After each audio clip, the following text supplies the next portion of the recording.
الحمد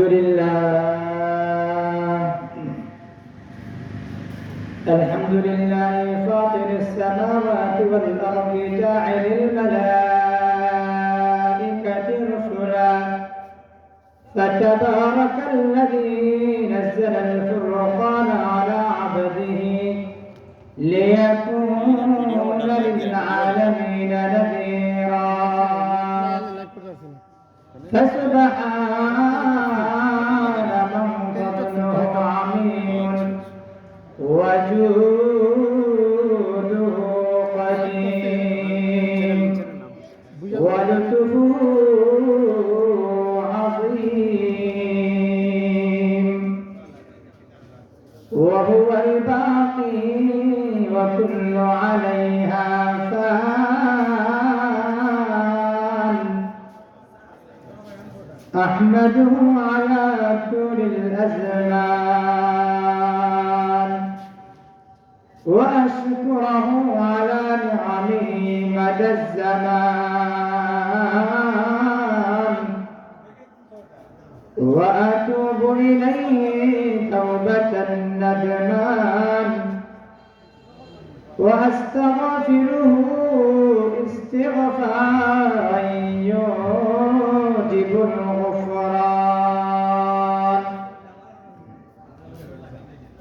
أما بعد فأعوذ بالله من الشيطان الرجيم بسم الله الرحمن الرحيم وما خلقت الجن والإنس إلا ليعبدون وقال تبارك وتعالى في آية أخرى واعبد ربك حتى يأتيك اليقين صلى الله على سيدنا ومولانا محمد وعلى آله وأصحابه وسلم صلى الله على سيدنا ومولانا محمد وعلى آله وأصحابه وسلم قل فتم برابرك يفاه كجفاه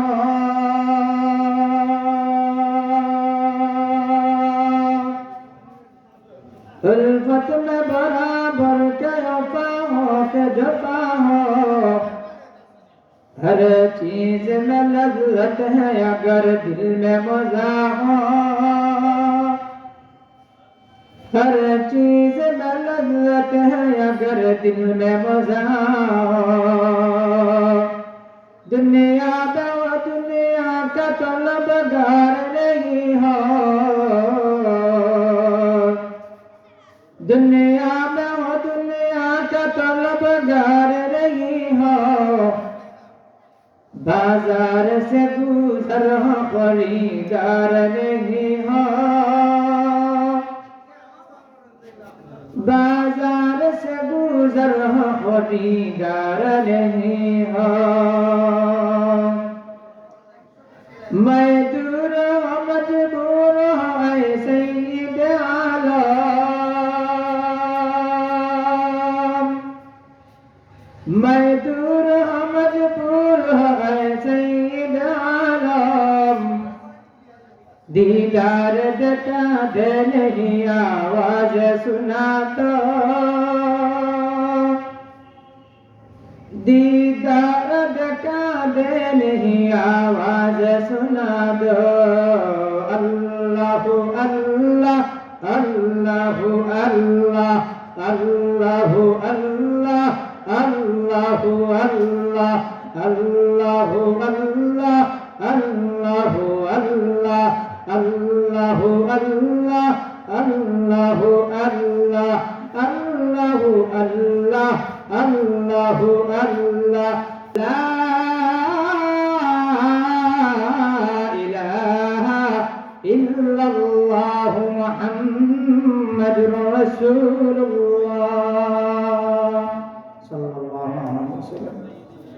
আলহামদুলিল্লাহ, ঐতিহ্যবাহী দ্বীনি প্রতিষ্ঠান জুরাফুল ইমদাদুল আলম মাদ্রাসা মোকাম বাজার রাজনগর মৌলভী বাজারের উদ্যোগে আজকের ওয়াজ মাহফিলের সম্মানিত সভাপতি সাহেব আমার সামনে উপবিষ্ট আছেন। দূর দূরান্ত থেকে মায়ে মুরব্বিয়ানে কেরাম, পর্দার আড়ালে আমার সম্মানিত মুহতারামা জাকিরিন শাকিরিন আল্লাহওয়ালা মা ও বোনেরা, আল্লাহ পাক রব্বুল আলামিন আমাদেরকে তৌফিক দান করেছেন, সময়ের কদর করার জন্য, সময়ের হেফাজত করার জন্য তৌফিক দান করেছেন। দ্বীনের মাহফিলে আসার বসার কিছু কথা বলা শোনার তৌফিক দান করেছেন।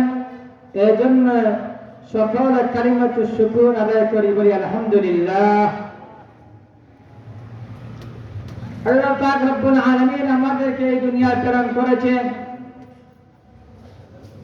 কি জন্য প্রেরণ করেছেন, কতটুকু সম্মানে প্রেরণ করেছেন, কতটুকু মর্যাদা দিয়েছেন, আল্লাহ পাক রব্বুল আলামিন সব কিছুই কোরআনের মধ্যে বয়ান করেছেন।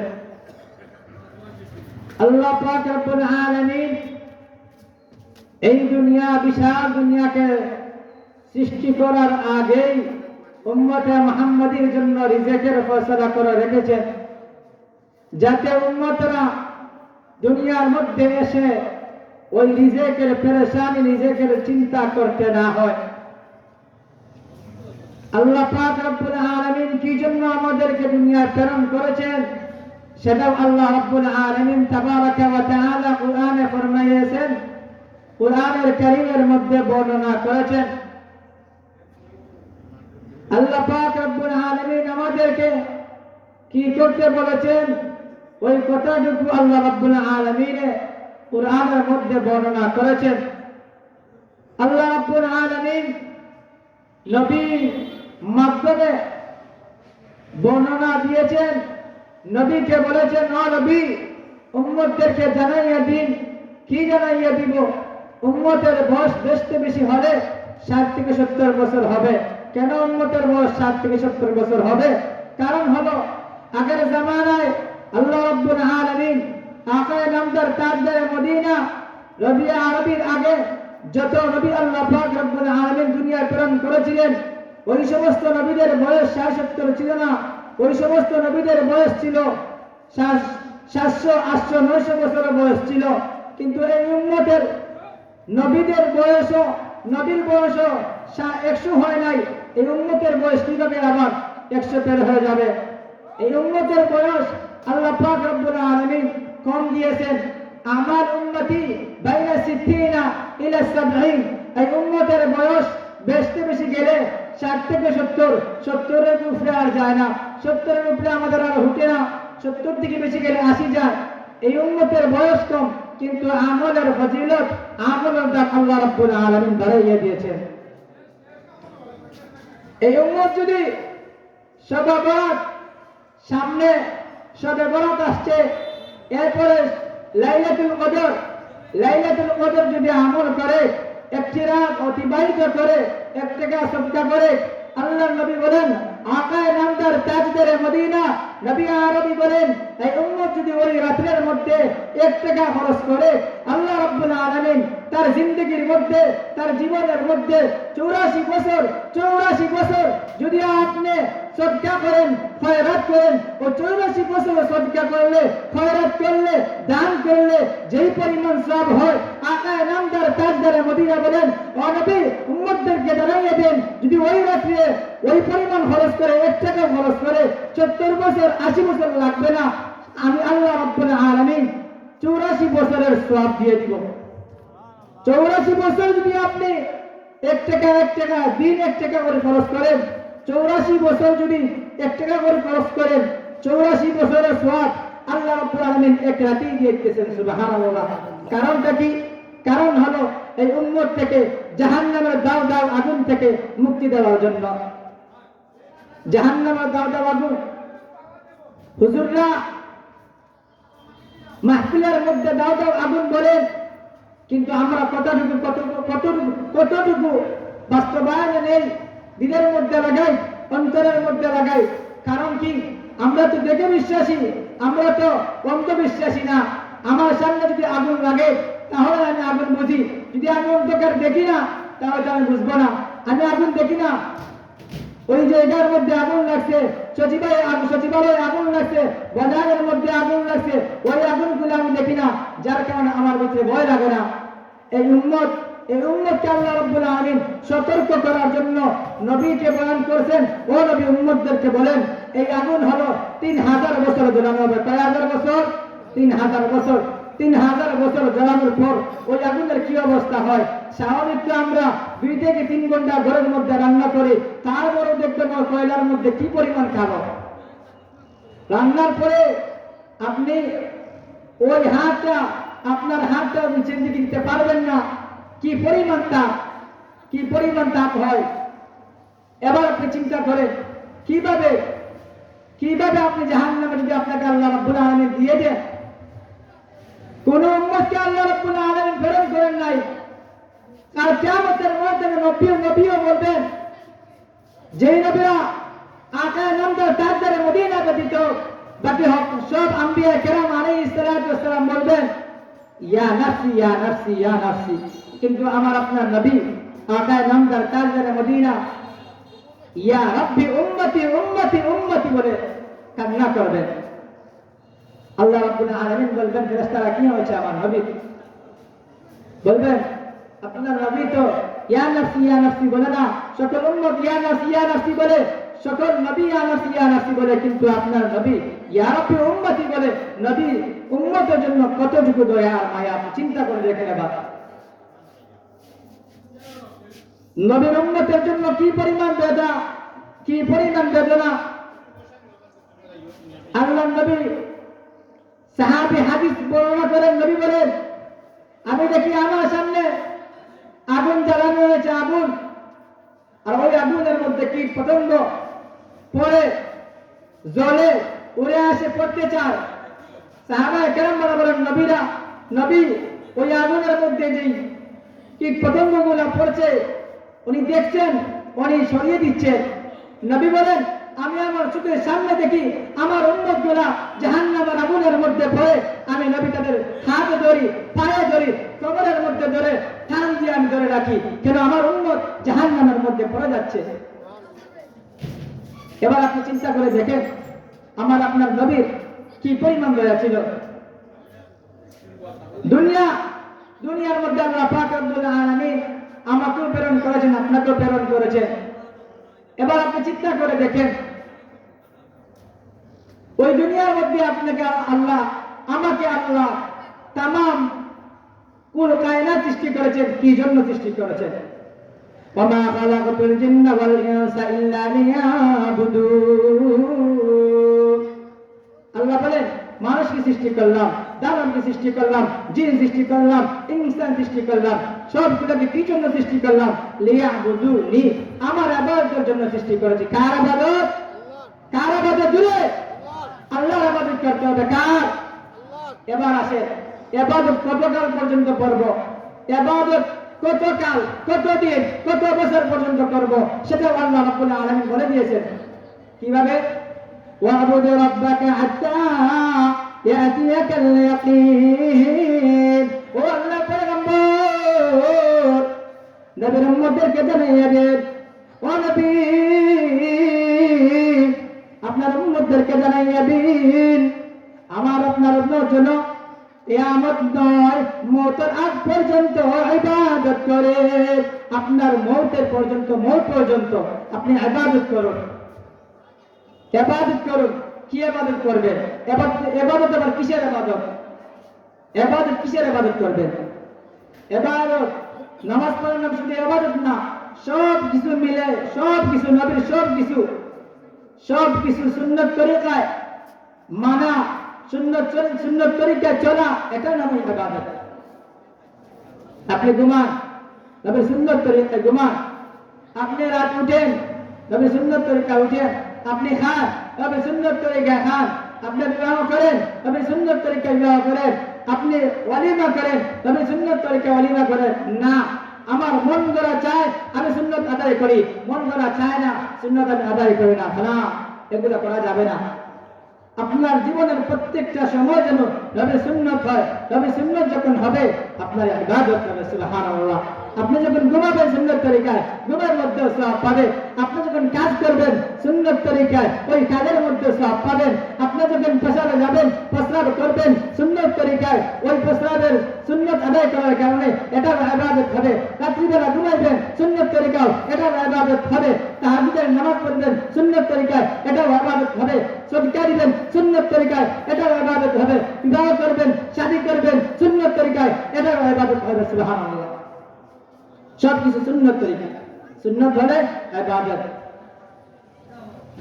তাহলে ইবাদত কতকাল পর্যন্ত করব?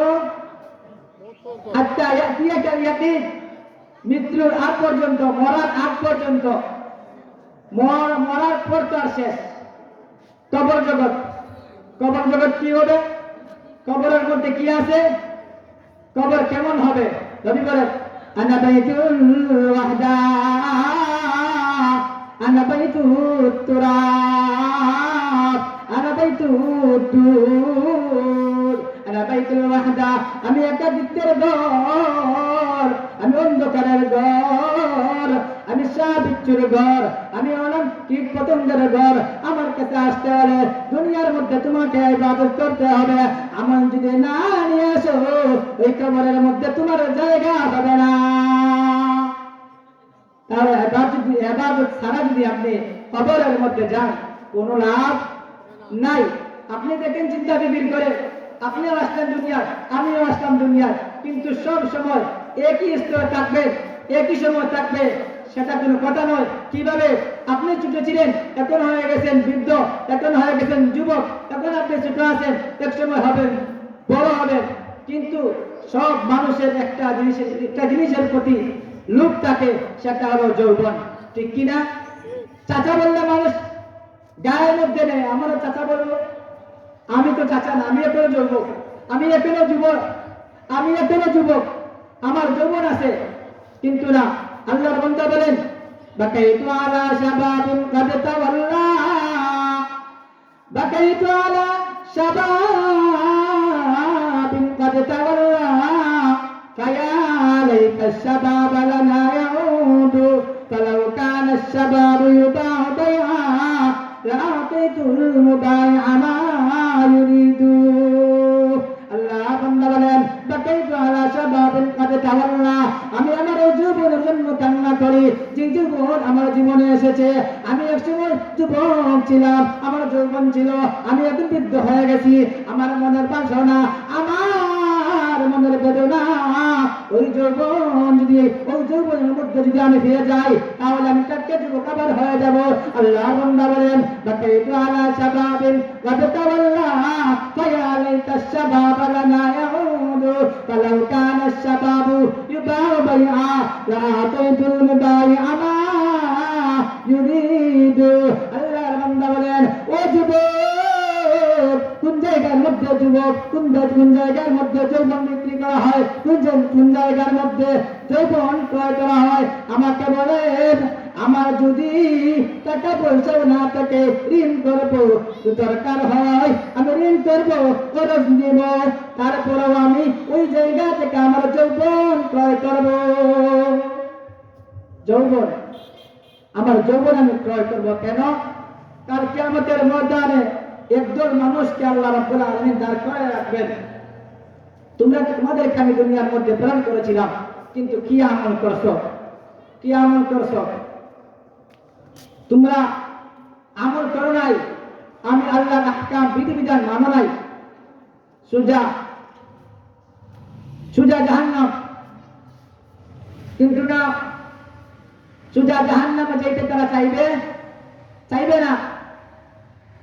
এবার বলবে আল্লাহ আবার আমাদেরকে যৌবনদের যুবক বানিয়ে দেন, দুনিয়ার মধ্যে গিয়ে আমরা আবার নেক আমল করব, আমরা সোজা জান্নাতের মধ্যে চলে আসবো। কিন্তু ওই দিন আফসোস করে কাজে আসবে, কাজে আসবে না, কাজে আসবে না। আপনার আমার যদি বিদেশ যাইতে হয়, ইতালি যাইতে হয়, ইউরোপ যাইতে হয়, ফ্রান্স যাইতে হয়, তাহলে আপনি আমি কতক্ষণ আগে বাড়ি থেকে বের হয়? একবারে যদি মিনিমাম হয় 3 থেকে 4 ঘন্টা 5 ঘন্টা আগে আমি হাতে সময় নেই। কি জন্য? যদি এয়ারপোর্ট আমি 3-4 ঘন্টার আগে ভিতরে প্রবেশ করতে না পারি, তাহলে আমার টিকিট ক্যান্সেল, আমাকে যেতে দিবে না। ও মুসলমান, তোমার মাথায় ওই জিনিসটা রাখা দরকার। কোন সময় আজরাইল আলাইহিস সালাতু ওয়াস সালাম আল্লাহ পাকের আদেশে আমাকে নিতে আসবেন, ওই সময় তো আমার জানা নাই কোন সময় আসবেন, এটা তো আমি জানি না, নির্ধারণ কোন সময় নাই। মুসলমান কখনো জানে না তার মৃত্যুর সময় কোন সময় আসবে, কোন সময় নিয়ে আসবে। এই হিসাবে 24টা ঘন্টা আপনাকে আমাকে মৃত্যুর কথা মনে রাখতে হবে। যদি আপনি মৃত্যুর কথা মনে রাখেন, তাহলে বিনার কাজ করতে পারবেন না, আপনার দ্বারা বিনার কোনো কাজ হবে না।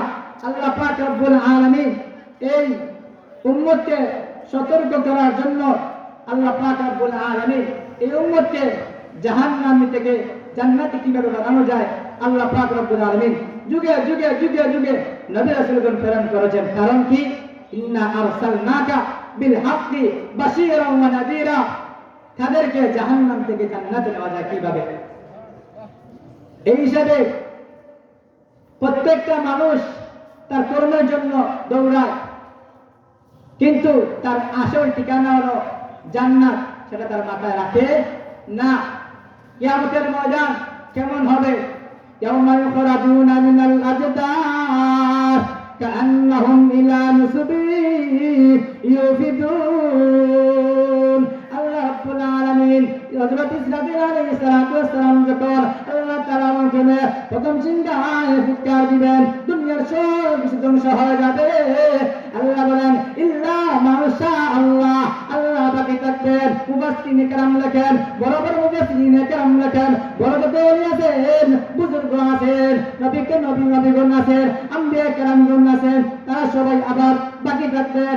আবার হযরত ইসরাফিল আলাইহিস সালাতু ওয়াস সালাম যখন আল্লাহ তাআলার আদেশে দ্বিতীয় ফুৎকার দিবেন, তখন মানুষ আবার পুনরায় কবর থেকে উঠে কিয়ামতের ময়দানে রওনা দিবে। এবার হবে কিয়ামতের ময়দান। কিয়ামতের ময়দানে আবার বিচার শুরু হয়ে যাবে। আবার সব মানুষ কিয়ামতের ময়দানে হাজির। এবার বিচার কার্যক্রম শুরু হবে। দেখেন কিয়ামতের মাঠটা কেমন হবে। আল্লাহ পয়গম্বর বলেন ইহশারুন নাস ইয়াউমাল কিয়ামাতি উফাতান উরাতান গুররা। ইমাম বুখারী আলাইহির রাহমাহ বুখারী শরীফের মধ্যে হাদিস এনেছেন। আল্লাহ পয়গম্বর সাহাবী আবু হুরায়রা রাদিয়াল্লাহু তাআলা হাদিস বর্ণনা করেন। আল্লাহ পয়গম্বর বলেন ইহশারুন নাস, কিয়ামতের ময়দানে মানুষকে দাঁড় করানো হবে। মানুষকে দাঁড় করানো হবে। কেমন ভাবে দাঁড় করানো হবে? কি অবস্থা হবে মানুষগুলা? আল্লাহ পয়গম্বর বলেন উফাতান উরাতান গুররা। যদি দুনিয়ার মধ্যে এখন সূর্য তাপ বেশি হয়, তাহলে স্যান্ডেল অনেক সময় কাজ হয় না, জুতাও কাজ হয় না, লাগে জুতাগুলো গলে গেছে। আল্লাহ পয়গম্বর বলেন কিয়ামতের ময়দান এর চেয়ে বড় ভয়ানক হবে। উফাতান, পায়ের মধ্যে কোনো জুতা থাকবে না। উফাতান, গায়ের মধ্যে কোনো জামা নাই। 3 নম্বর কথা হলো গুররা, প্রত্যেকটা মানুষ হবে উলঙ্গ। এবার আপনি চিন্তা করে দেখেন, গায়ের মধ্যে কোনো কাপড় নাই, পায়ের মধ্যে কোনো জুতা নাই, আপনি থাকবেন উলঙ্গ, ফতনাবিহীন। হযরতে আয়েশা সিদ্দিকা রাদিয়াল্লাহু তাআলা আনহা নবীজির স্ত্রী হয়েও আল্লাহর পয়গম্বরকে জিজ্ঞেস করলেন, আকায়ে নামদার তাজদারে মদিনা, ওই সময় তো মানুষ কেউ না কারো দিকে তো অবশ্যই তাকাবে। আল্লাহর পয়গম্বর আয়েশা আয়েশাকে কি উত্তর দিয়েছিলেন জানেন? আয়েশাকে বলেছিলেন, ও আয়েশা, আল আসাদু আল আমরু আসাদু বাদা যালিক। ও আয়েশা, তুমি যেমন মনে করেছো তেমন নয়, তুমি যেটা মনে করেছো সেটা নয়। কারণ কি জানোনি?